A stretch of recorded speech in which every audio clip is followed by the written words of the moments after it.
As I said, my name is Doug Bishop. I live in Jasper County, which is the home of Newton, home of Maytag Manufacturing. As you can see today, I'm dressed all in black. Newton, Iowa is in a state of mourning today. The American dream is being taken away slowly and surely by some powerful people that have no respect for the American workers in this country. A little bit of that American dream went off the end of an assembly line yesterday. On October 25th, 2007, will be forever remembered as the day in Newton, Iowa, that the American dream was squashed for 500 families. I myself worked at Maytag. I'd like to show you this here. Generations of families, cousins, brothers, sisters, neighbors, friends, stood side by side on that assembly line making the best products in the world. What I'm holding here is my grandfather's last paycheck before he retired in 1952. He worked 48 hours that week. His gross pay was $71.28. His union dues, his last union dues that he paid, $2.50 for the month. You see, people like my grandfather, and hundreds before him and hundreds after him, they didn't strive to be rich. They didn't strive to work their way through the company and become the CEO. When my dad and his brothers all went to World War II, my grandpa packed up his family and brought him from southern Missouri to Newton, Iowa to work at Maytag. He was chasing the American dream. He was allowed to finish his out. Generations of my family and many others behind that finished that out. As of yesterday, I had several relatives, friends, and neighbors that had that dream taken away from them. It's happening all across this country. We have tried and tried and tried to get these unabated trade agreements that are robbing Americans of their livelihood stopped. We have tried and tried and tried to quit letting the CEOs like Ralph Hake that worked for Maytag for just a few years and walked away with $19 million plus stock options, and the folks that ended their American dream yesterday at the end of that assembly line after 25 years with their arms and hands worn out, their backs tired, they were handed a severance check for an average of $40,000.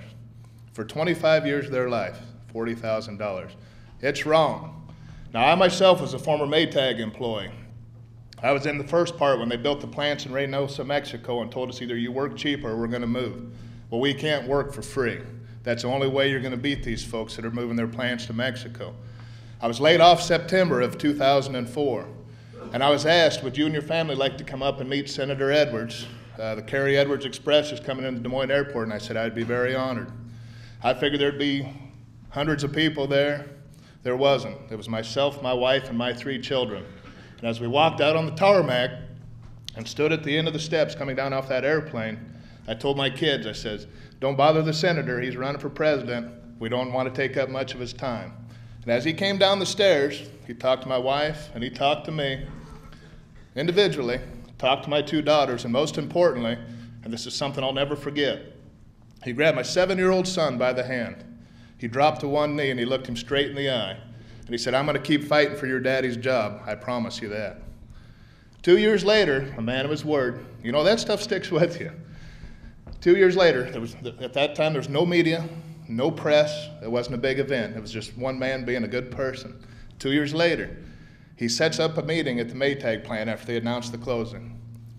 Once again, you folks probably don't know about this because they didn't make a media spectacle of it. He didn't do it for reasons that would be politically advantageous. He wanted to sit down with the people that were affected in that plant that day. What are you going to do with your lives? What can I do to help? Where do we go from here? That's the kind of things we need in a leader in this country. Not somebody that's going to go to a big fundraiser and say, write me a check for $2,300 and I'll let you know you have my support. I want a guy that's going to sit down and look a 7-year-old kid in the eye. Tell him, I'm going to fight for your dad's job. That's what I want. Now, I'm going to tell you.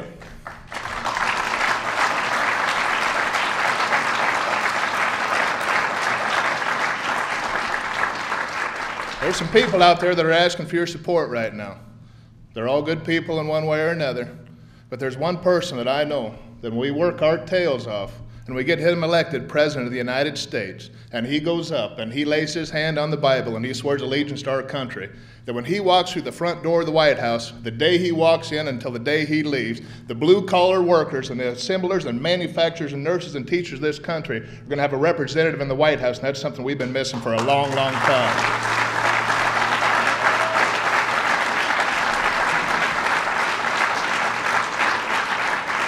We're only going to have so many opportunities in our life to affect how our life is going to finish out, and this is one of them.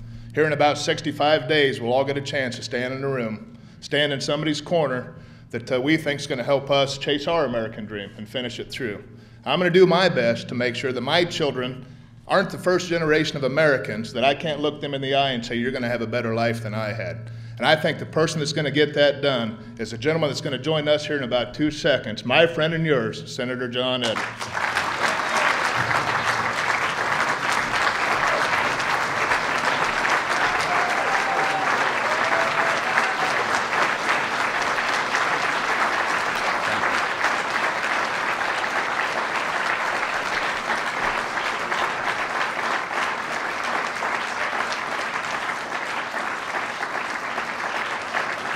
Thank you. Please, please. Thank you, Doug, very much for that wonderful introduction. And it's good to be here in Iowa with all of you. Wonderful to be back in Iowa with all of you. You know, we all need role models. And from the life that I come from, this man, Doug Bishop, is one of those role models. He represents what I believe makes America great.